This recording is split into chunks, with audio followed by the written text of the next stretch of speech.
है, साथ ही साथ पिछली सरकारों में ऐसी कौन कौन सी नाकामियां हुई, ये ऐसे तमाम सारे सवाल हैं जिसमें उम्मीद ये जाहिर की जा रही है कि पूर्व गृह राज्य मंत्री स्वामी चिन्मयानंद ने जब मुलाकात की है उत्तर प्रदेश के वर्तमान सीएम योगी आदित्यनाथ से, तो उन तमाम सारे मुद्दों को लेकर के बातचीत हुई होगी, चाहे वो बूचड़ खानों को लेकर के हो या फिर जो विकास की को एक पटरी पर लाना है। जो पिछली सरकारें थी जो विकास की खाली बात करती थी, लेकिन अब जिस तरीके से विकास को अब लाना है जनता के बीच, तो सीएम योगी आदित्यनाथ से की मुलाकात बड़ी खबर इस वक्त की सबसे बड़ी। और इस बीच हमारे साथ न्यूज रूम से जुड़ चुके हैं पूर्व गृह राज्य मंत्री स्वामी चिन्मयानंद, जिनके साथ हैं वरिष्ठ पत्रकार संजय शर्मा जी। सीधे आपको लिए चलते हैं लाइव टुडे के न्यूज रूम। Thank you. मैं हूं संजय शर्मा और आज मेरे साथ एक खास मेहमान हैं और मैं उनसे बातचीत शुरू करने से पहले कुछ परिचय करना चाहता हूं। आमतौर पर भारतीय समाज में, भारतीय संस्कृति में गिरे हुए वस्त्र का एक खासा महत्व होता है। हम लोगों के मन में श्रद्धा आती है कि हम किसी संत को देखते हैं, लेकिन अगर संत के कुछ अन्य रूपों के बारे में भी हमको जानकारी मिले तो निश्चित रूप से हम ये मानते हैं कि संत समाज के वो धारा होती है जो हमको मार्गदर्शन दिखाएगी। आज हमारे साथ भारत सरकार के पूर्व गृह राज्य मंत्री स्वामी चिन्मयानंद हैं। वो उनका एक परिचय और भी है कि जिस समय राम जन्मभूमि यज्ञ समिति बनी थी और पूरे देश भर में एक आंदोलन खड़ा हुआ था, तब राम जन्मभूमि यज्ञ समिति के दो बहुत बड़े नाम थे। उसमें एक नाम महंत अवैधनाथ का था जो वर्तमान मुख्यमंत्री योगी आदित्यनाथ के गुरु थे, और दूसरा संघर्ष समिति के संयोजक स्वामी चिन्मयानंद जी थे। स्वामी चिन्मयानंद जी और महंत अवैधनाथ जी की मित्रता और राम जन्मभूमि के संघर्ष समिति के दौर को पूरा प्रदेश ही नहीं पूरा प्रदेश जानता है। मैं बड़ा सौभाग्यशाली हूं कि जब स्वामी चिन्मयानंद जी उस राम जन्मभूमि आंदोलन के बाद राजनीति में आए थे तो उनका राजनीतिक रूप से पहला साक्षात्कार मैंने लिया था, और वो लाइन मुझे आज भी नहीं भूलती। उन्होंने एक पहले साक्षात्कार में कहा था कि मुझे मंदिर की घंटियां जितनी अच्छी लगती है, मस्जिद की अजान भी उतनी प्यारी लगती है। मुझे दोनों धर्मों का भाव पसंद है। और आज उन्होंने फिर उस इतिहास को रचा। जब वो लखनऊ आए तो लखनऊ में एक बड़ी संख्या में मुस्लिमों ने उनको एक पत्र दिया और उस पत्र में कहा कि हम लोग जो हैं राम जन्मभूमि के उस स्थान पर मंदिर बनाना चाहते हैं, अब वहां मस्जिद की कोई जरूरत नहीं है। ये भारतीय राजनीति का सबसे चौंकाने वाला फैसला था जो आज लखनऊ में घटा। स्वामी चिन्मयानंद जी आज उस फिर इतिहास के गवाह बने जिसमें मुस्लिमों ने मांग करी कि एक हम लोग वहां पे मंदिर निर्माण चाहते हैं। मुस्लिमों का मांग पत्र लेकर वो आज मुख्यमंत्री से मिले और काफी देर योगी आदित्यनाथ जी के साथ उनकी मंत्रणा रही। नाथ जी और स्वामी चिन्मयानंद जी के रिश्ते पूरे सर्वविदित हैं। वो दोनों लोग एक गुरु के साथ में रहे हैं। महंत अवैधनाथ जी का बहुत बड़ा योगदान है। तमाम मुद्दों पे आज मुख्यमंत्री से और स्वामी चिन्मयानंद जी से क्या बात हुई, इसको जानने के लिए आज हम खुद बेचापते और बड़ी खुशी की बात है लाइव टुडे के ऑफिस में आज खुद स्वामी चिन्मयानंद जी हमारे साथ मौजूद हैं। आइए हम उनसे बात करते हैं और जानने की कोशिश करते हैं कि आखिर ये परंपरा जो शुरू कर रहे हैं संत समाज की तरफ से एक पहल हो रही है कि इस विवाद का एक रास्ता निकाला जाए, तो इस विवाद में हम लोग कहां आगे बढ़े हैं। स्वामी जी बहुत बहुत स्वागत है लाइव टुडे ऑफिस में आज आपका। आज आपने फिर एक नई शुरुआत करी है, मुस्लिम आपसे मिले हैं और आपने एक बात कही है, मुस्लिमों ने पत्र दिया है। क्या मामला था, आप कैसे मुस्लिमों को ये मैनेज करने में सफल हो पाए हैं? आज वर्ष प्रतिपदा है, नए वर्ष की शुरुआत है और हम सबके शक्ति साधना का पहला दिन है। नवरात्र में हम लोग शक्ति की साधना करते हैं और शक्ति साधना का मकसद सामाजिक, धार्मिक, आध्यात्मिक, सांस्कृतिक मूल्यों की रक्षा करना होता है। आज मुस्लिम समुदाय के मुस्लिम में सिया मुस्लिम लोग कुछ लोग मिले थे हमसे। उनका कई दिनों से आग्रह था कि हम आपको मिल करके राम मंदिर के संबंध में अपनी बात कहना चाहते हैं। उनका यह कहना था कि मीरबाकी एक सिया मुस्लिम था और वो मस्जिद सिया मुस्लिम की थी। अब उसके बारे में किसी तरह का फैसला लेने का हक हम लोगों का है, सिया मुस्लिमों का है। लेकिन दुर्भाग्य से इस सारे विवाद का नेतृत्व एक दूसरे वर्ग के मुस्लिम लोग कर रहे हैं जो हमारी भावनाओं को समझने की कोशिश भी नहीं करते हैं। सिया एक ऐसी कौम है जो लड़ाई झगड़े में विश्वास नहीं करती है, अमन में विश्वास करती है, शांति में विश्वास करती है, समृद्धि में विश्वास करती है। हम जब कभी अवसर मिला तो हम लोगों ने यही कोशिश किया कि इसका कोई सर्वमान्य हाल निकल आवे। लेकिन अभी सुप्रीम कोर्ट ने एक डायरेक्टिव दिया जिसमें बातचीत का सिलसिला फिर शुरू करने के लिए उसने सुझाव दिया और ये सीमा तक कहा कि अगर जरूरत पड़ेगी तो हम मध्यस्थ बनने को तैयार हैं। जब सुप्रीम कोर्ट इस मामले को सुलझाने के लिए इतनी उत्सुक है, तब मेरे समझ में नहीं आता है, हम लोगों की समझ में नहीं आता है कि इस बड़े समुदाय के लोग जब तैयार हैं इस मामले पर बात करने के लिए, तब हम लोगों में से कुछ लोग कह रहे हैं कि बातचीत नहीं होनी चाहिए। हम इसके खिलाफ हैं। हमारा कहना यह है कि पहली बात तो यह है कि हम राम मंदिर, जब यह तय हुआ था, दोनों समुदाय इस पर राजी हुए थे कोर्ट में कि यह पहले तय कर लिया जाए कि यहां क्या मंदिर तोड़कर मस्जिद बनाई गई थी।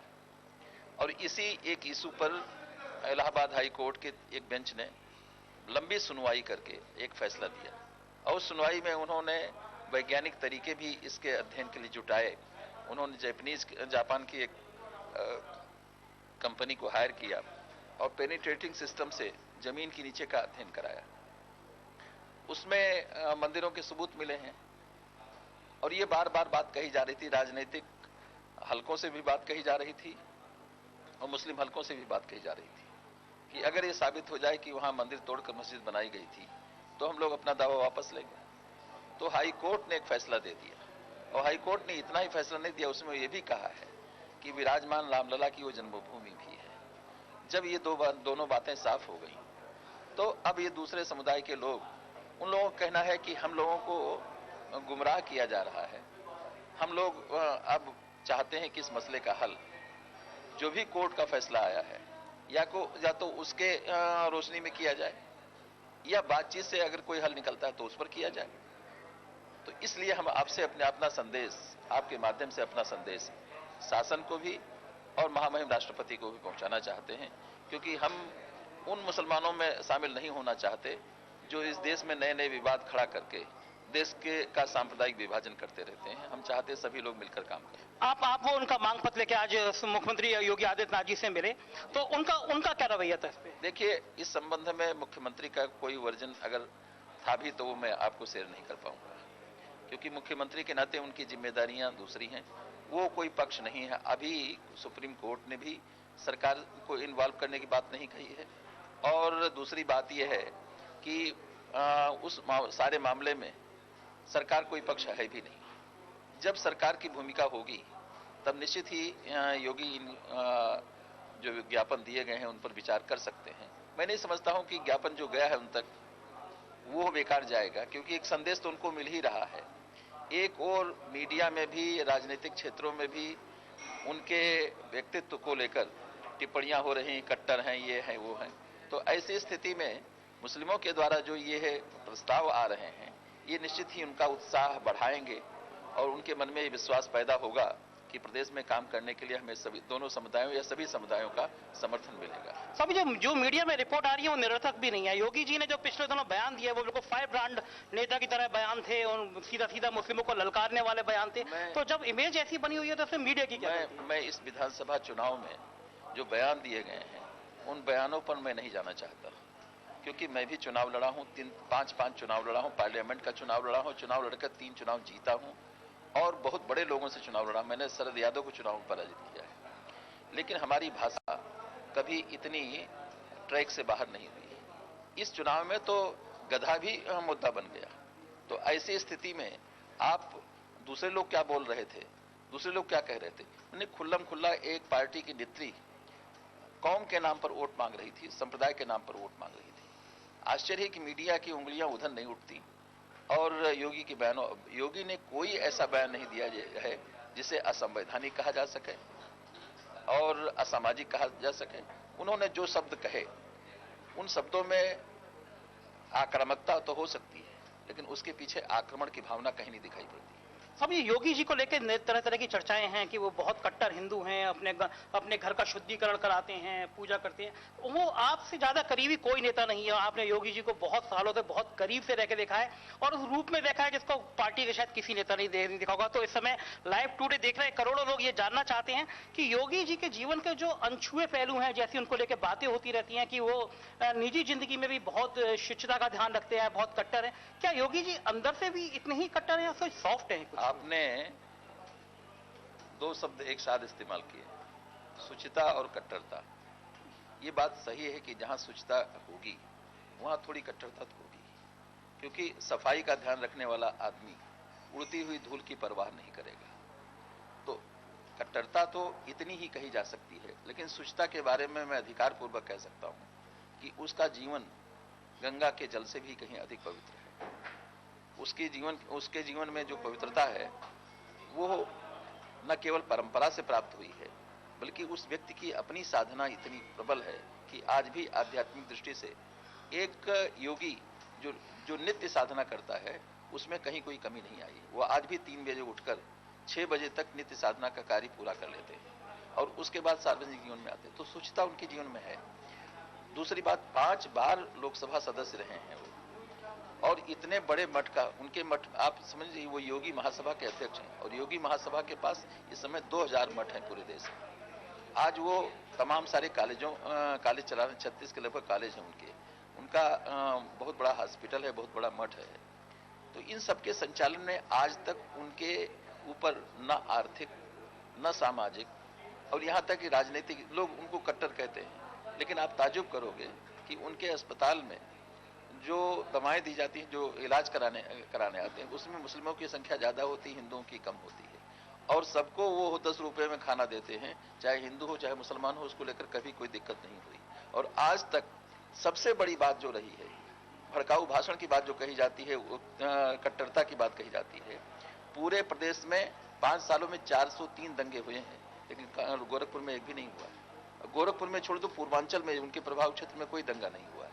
तो क्या मतलब, अगर उनके कार्यशैली में कहीं भी कोई असंतोष होता तो कहीं ना कहीं आग भड़कती, लेकिन कहीं कोई आग नहीं भड़की।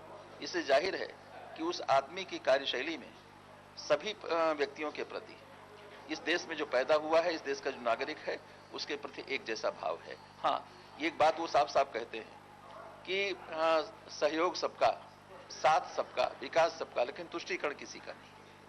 अब जैसे उन्होंने एक बात अभी आपके मुंह से निकलेगी भी, हम पहले कह देते हैं, बूचड़खानों का लिया।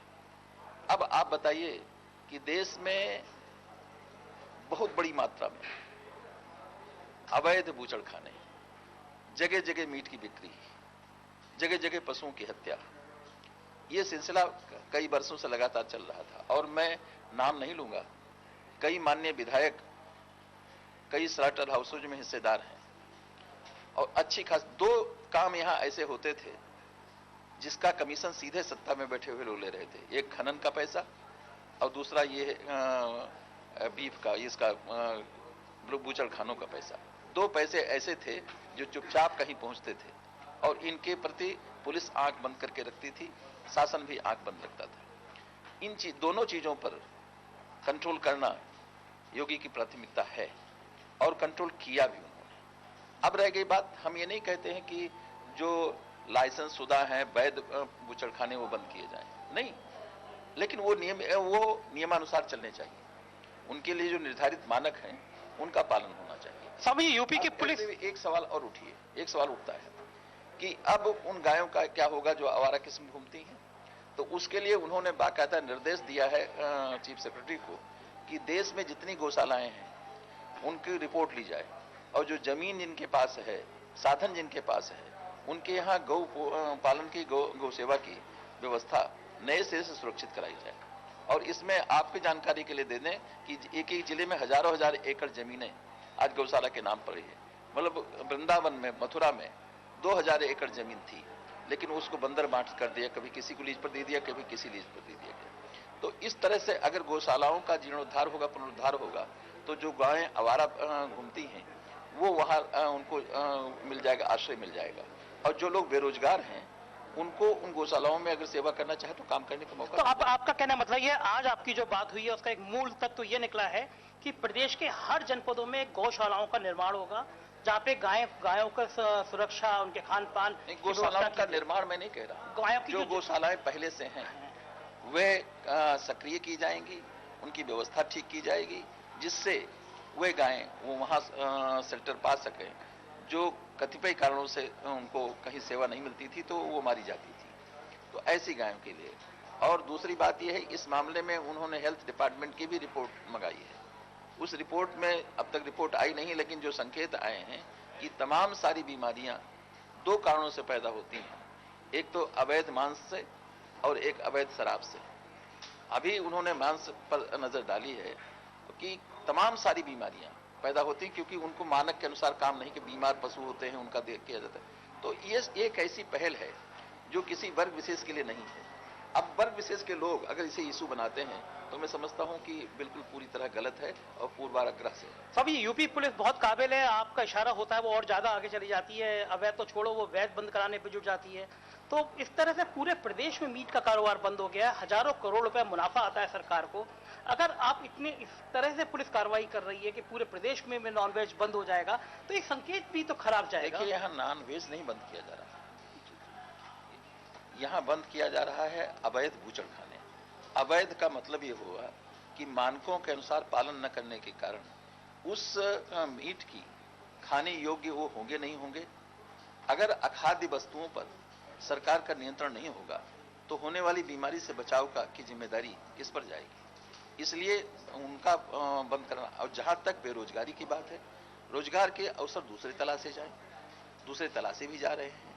हम उनको भूखा नहीं रखेंगे, उनको हम बेरोजगार नहीं रखेंगे, लेकिन इस अवैध रोजगार में जिससे 2 नंबर का पैसा, 2 नंबर का काम होता था और लोग बूचड़खाने चलाते थे, अनाप शनाप ढंग से चलाते थे और गलत पैसा कमाते थे, और उनको राजनीतिक संरक्षण था, उसमें पुलिस भी हिस्सेदार होती थी, प्रशासन भी हिस्सेदार होता था और राजनीतिक नेता भी हिस्सेदार होते थे। ये चोट उन पर पहुंची, इसलिए हाय हाय जो मच रही है वो उन लोगों को हो रही जो अवैध बूचड़खाने से अवैध कमाई कर रहे थे। आपने दूसरा इशारा किया शराब को लेकर, तो अभी भी एक शंका बहुत समाज में है कि जिस तरह के उनका तेवर नजर आ रहे हैं, बूचड़ खाने के बाद में क्या शराब पे भी पाबंदी होगी? शराब पे अभी इस संबंध में कोई चर्चा, इस संबंध में कोई चर्चा नहीं। स्वामी जी, एक छवि बनती है आप लोगों की, आप हो गए, योगी जी हो गए, आपको लगता है कि भारतीय संस्कृति के जो आप लोग संवाहक हैं और आप लोग ये मानते हैं कि अगर कोई मांस खा रहा है और कोई शराब पी रहा है तो भारतीय संस्कृति में नहीं आता, ऐसी सामान्य धारणा बनती है, तो ये माना जाए कि अगला बार नॉन वेज के बाद में शराब का सिस्टम बिहार पड़ोस में ये सब न तो हम नॉन वेज की बात कर रहे हैं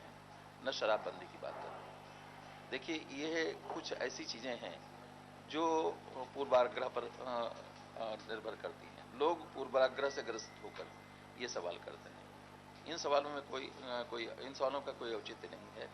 न तो हम लोगों को निरामिष बना रहे हैं और न हम लोगों को अपने ढंग से जो भी करते हैं उसमें व्यक्तिगत जीवन में बाधा नहीं डालना चाहते, व्यक्तिगत जीवन की पूरी सुरक्षा चाहते। लेकिन फिर बार बार वही कहते हैं, गलत ढंग से कितने लोग मर जाते हैं जब ये खान पान लोगों का गड़बड़ होता है, तो उनकी जिंदगी की रक्षा के लिए ऐसा आवश्यक है, इसलिए किया जा रहा है। नहीं, ये बात तो आपकी ठीक है। बूचड़ खानों को लाइव टुडे ने तो जैसी बूचड़ खाने बंद किए सबसे पहले ना केवल उसका स्वागत किया और प्रतिक्रिया भी पूरे देश में करोड़ों लोगों से आई, लेकिन एक बहुत बड़ा संदेश ये, जिस तरह से 3 दिन से 4 दिन से लगातार हड़ताल हो रही है, कोई सरकार की तरफ से सार्थक पहल इस तरह का मैसेज देने की क्यों नहीं हो रही? हड़ताल तो उन कुंठित राजनेताओं की देन है जो लोग चुनाव में बुरी तरह हार गए हैं, जिसको जनता ने इनकार कर दिया है। ऐसे लोग कुछ लोगों को गुमराह कर रहे हैं और उनको हड़ताल पे बिठा रहे हैं। अभी हम केवल अवैध बूचड़खानों को बंद कराए हैं। क्या आप इजाजत देंगे कि इस देश में अवैध धंधे चलें? अगर अवैध मांस बिक्री हो सकती है, अवैध बूचड़खाना हो सकता है, तो अवैध शराब भी बन सकती है, अवैध दवाएं भी बन सकती हैं, अवैध ढंग से सारे काम हो सकते। तो फिर सरकार की जरूरत क्या रहेगी? अगर अवैध ढंग से सारे काम होंगे तो विधि का क्या उपयोग रह गया? विधि का सरकार का काम है विधि को लागू करना। और श्रीमान जी, इस संबंध में आपको ध्यान होगा, एनजीटी ने, सुप्रीम कोर्ट ने जो फैसले दिए हैं, जो निर्णय दिए हैं, उसके बाहर अभी योगी सरकार कहीं नहीं गई है, उसके अंतर्गत ही काम कर रही है। और ये फैसले बहुत पहले हुए थे लेकिन पिछली सरकार ने लागू नहीं किया। अभी एनजीटी ने उसका हवाला देकर, सुप्रीम कोर्ट के निर्णय को हवाला देकर सरकार से पूछा कि आखिर कब लागू कर रहे हो इसको। तो जब इसको न्यायालय चाहता है, जो ऐसी अथॉरिटीज बनी है जो खान पान की पवित्रता की चिंता कर रही हैं, आप जानते हैं ये इन लोगों ने गंगा के प्रदूषण पर क्या किया है? मतलब इन कत्ल खानों से गंगा की क्या दुर्दशा हुई है। अवैध कर्म से ये सड़ा हुआ मांस डाल देते हैं उसमें। तो इस तरह से जो प्रदूषण से बचने के लिए, बचाने के लिए, पर्यावरण को ठीक करने के लिए जो प्रयास हो रहे थे, उसमें बहुत बड़ी बाधा बने हुए थे। इसलिए एनजीटी ने बड़े कड़े शब्दों में इसके लिए सरकार से पूछा था कि कब तक बंद कर रहे हो इसको। तो इसलिए सरकार ने कोई मनमाने ढंग से किसी संप्रदाय विशेष को या किसी वर्ग विशेष को क्षति पहुंचाने की दृष्टि से ऐसा कुछ नहीं किया है। जो जनता को स्वीकार था, जो जनता की मांग थी, जो न्यायालय कह रहा था, जो एक अथॉरिटी कह रही थी, उसको लागू किया। स्वामी जी, एक आखिर में बस 2 सवाल। आप जब केंद्रीय गृह राज्य मंत्री थे तो आपको पूर्वोत्तर राज्यों की कमान सौंपी गई थी, जहां पे बहुत बड़े आंदोलन चल रहे थे और आपने बहुत संगठन में अंदर जाके उनको खत्म कराया। पिछले 7 दिनों में आपके मुख्यमंत्री से लंबी लंबी बातें हुई हैं, तो क्या संकेत दिया जाए कि कुछ खिचड़ी पक रही है राम मंदिर आंदोलन या संघ के कुछ कार्यक्रमों को आप बता भी नहीं रहे हैं? देखिए आप शर्मा जी, मैं आपको स्पष्ट कर दूं कि योगी और हमारे संबंध केवल राजनीतिक नहीं और उसको केवल राजनीतिक चश्मे से देखना गलत है। हम दोनों एक ऐसे व्यक्ति के संरक्षण में पले हैं। एक आप समझिए कि हम लोगों ने एक माँ का दूध पिया है। ये एक महंत अवैधनाथ जी हमारे पिता भी थे, हमारे माँ भी थे। उन्होंने अगर योगी आदित्यनाथ का निर्माण किया है तो मेरी भी जो आज की स्थिति हैसियत बनी है वो हैसियत महंत अवैधनाथ जी की बनाई। महंत अवैधनाथ जी ने पहले मेरा निर्माण किया है, योगी आदित्यनाथ का निर्माण बाद में किया है। इसलिए दोनों के बीच में केवल राजनीतिक रिश्ता नहीं है। इसलिए हमारे दोनों व्यक्ति, हम कहते हैं आज उनका दुख सुख पूछने के लिए उनके माई बाप कौन बैठे हुए हैं जो पूछने आएंगे क्या। तो अगर हम व्यक्तिगत बात के लिए अपने निजी बात करने के लिए आते हैं तो उसका राजनीतिक निहितार्थ नहीं निकाला जाना चाहिए। स्वामी जी, एक बस आखिरी सवाल, आप क्या चीज सबसे पहले योगी जी से चाहते हैं प्रदेश में कि ऐसा सबसे पहले वो क्या कहें जिसने एक बहुत सार्थक संदेश है उत्तर प्रदेश? देखिए, पहली बात तो योगी की प्राथमिकता होनी चाहिए कि योगी जनता के विश्वास को और मजबूत करें और वो तभी हो सकता है जब जनता में पब्लिक सुशासन लागू हो। सुशासन उनकी प्राथमिकता है और उसमें भ्रष्टाचार, अनाचार, दुराचार, ये सभी चीजें जो प्रशासनिक शिथिलता के कारण या पुलिस की लापरवाही के कारण या राजनीतिक हस्तक्षेप के कारण होती रही हैं, इन तीनों चीजों को प्रभावी ढंग से रोका जाए। इसलिए उन्होंने बाकायदा कहा भी है कि हम पुलिस का मनोबल बढ़े, ये चाहता हूं, और पुलिस की विश्वसनीयता जनता में बढ़े, ये भी चाहता हूं। तो 2 चीजों पर अगर वो अमल करना चाहते हैं तो उसके पीछे तंत्र का सही ढंग से सही उपयोग करना चाहते हैं। बहुत बहुत धन्यवाद स्वामी जी। ये थे स्वामी चिन्मयानंद जो आज लाइव टुडे के ऑफिस में आए और उन्होंने आज योगी आदित्यनाथ के जीवन से जुड़े हुए वो बिंदु बताए जो अब तक शायद अनछुए थे। उन्होंने बताया कि महंत अवैधनाथ ने न केवल स्वामी जी का बल्कि योगी आदित्यनाथ जी का भी किस तरह लालन पालन किया और उनमें किस तरह संस्कार सिखाए। आज एक बड़ी पहल हुई है, मुस्लिमों ने एक लेटर दिया है और वो स्वामी जी ने योगी जी को तक पहुंचाया है। तो जाहिर है ये लाइव टुडे के दफ्तर में आज एक बड़ी पहल की शुरुआत की है स्वामी चिन्मयानंद जी ने। आज वो हमारे दफ्तर में आए, बहुत बहुत स्वागत, धन्यवाद।